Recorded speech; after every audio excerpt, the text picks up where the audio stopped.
We all know that the challenges of aid delivery in Gaza are many, but the reasons to persist are more.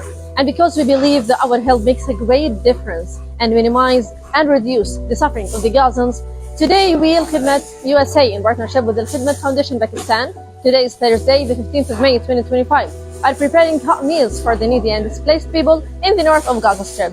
Stay with us.